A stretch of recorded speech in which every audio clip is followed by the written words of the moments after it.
This is one of the more infamous matches in WWE history. It's the I Quit match with Mick Foley and The Rock. And as we all know now, they were filming a documentary, Beyond the Mat. And they had cameras on Mrs. Foley and the Foley children as The Rock maybe got carried away with some chair shots. One of the more brutal scenes and matches in WWE history. And I know the spectacle of a man flying off the Hell in a Cell is the one that everybody remembers and talks about. But when you really think about danger and what we know now about head trauma that we didn't know back then, goodness gracious, this is a hard watch, is it not?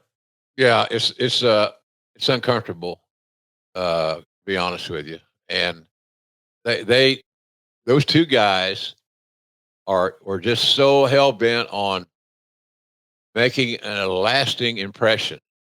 And the fact that here it is 2024 and we're still talking about it proves their point. They did make a lasting impression. And so anyhow, too much. It was too much. The Rock had so much power with Vince, and so did Mick to a little lesser degree, that Vince pretty much acquiesced to whatever they wanted to do. And the thing I've always said, Connie, once you get in the ring, your control and your restraints are off because you're on your own now. Right. So they if the term went into business for themselves is applicable here, and I think that it is, they took it as far as they possibly could.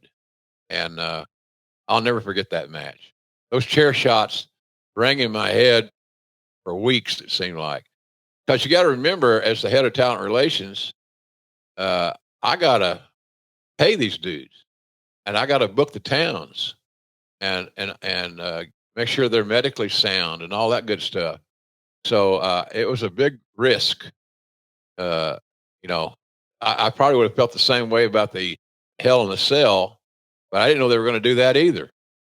And that helps me. It sounds like sometimes when I say I didn't know what they were going to do, that I was totally uninformed. Look, I had a pretty good idea.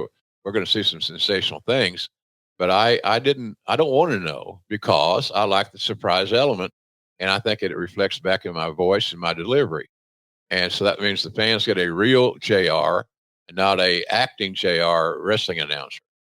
It's just how JR, the fan, would call something that he saw in his monitor.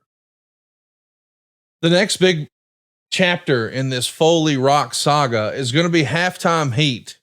And this is interesting because this is when the WWE was really taking some risks, some calculated risks. And one of those is the WWE Super Bowl commercial that's going to air during this same Super Bowl. It was quite an investment, the first one the WWE had ever done. But then they actually go to their television partner and say, hey, what if we counter program the halftime show of the Super Bowl?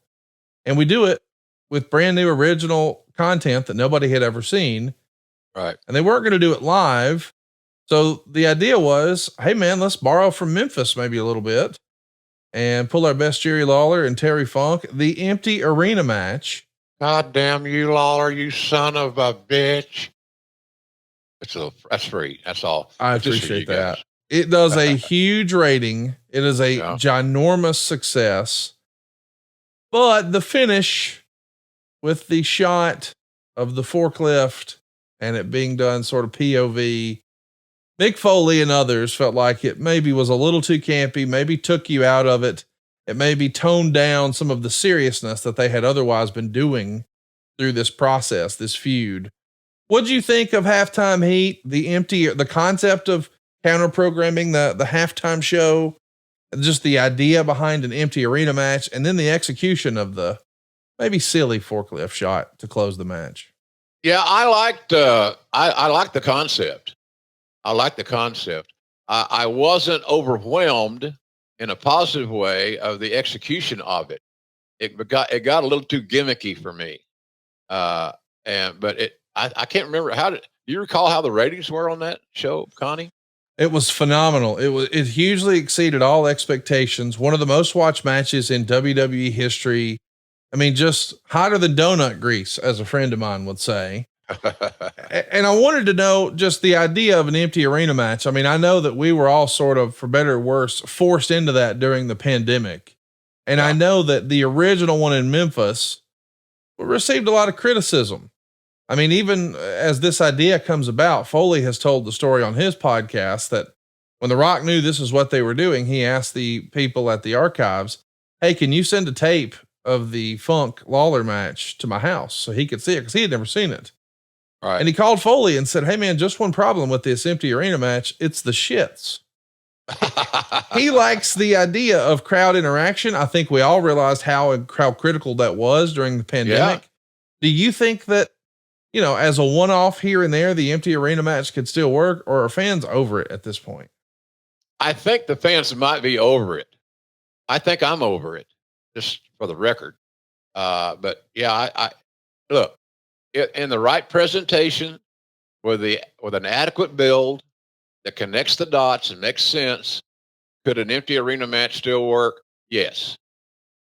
Maybe once a year, maybe not that often, but it's not dead. It can work if there's a meaning for it and a great build, a concerted effort to build it with some continuity and creativity. But I don't see it happening anytime soon. Well, those shows that we did for Tony Khan and AEW in Daly's place during COVID, boy, they were tough. You know, we were using extras as members of the crowd, and it's a tip of the hat, quite frankly. And I got a black hat. I just don't have it on. It's resting. So it just, I don't know, man. I don't think the idea is dead, but I think it'll be a while before we see another one. Hey, it's Conrad Thompson here to tell you a little more about what adfreeshows.com is all about. Get early, ad-free access to more than a dozen of your favorite wrestling podcasts every single week, starting at just $9. That's less than 20 cents an episode each month. And yes, you can listen to them all directly through Apple Podcasts or your regular podcast apps. How easy is that? Ad-free shows also has thousands of hours worth of bonus content and docuseries like Title Chase, Eric Fires Back, Conversations with Conrad, and The Insiders. Plus new series like The Book with David Crockett, Monday Mailbags with Mike Chioda and Nick Patrick, and a whole lot more. And you want to talk about early? You can't get any earlier than listening to the shows live. You can be a part of the live studio audience as we record the podcast. Plus, ride shotgun alongside your favorite childhood heroes for live watch-alongs, Q&As, and other interactive experiences every single month. Come on now, see for yourself what thousands of other wrestling fans from around the world have discovered, that adfreeshows.com is the best value in wrestling. Check it out today, and hey, when you do, the first week is completely free. adfreeshows.com.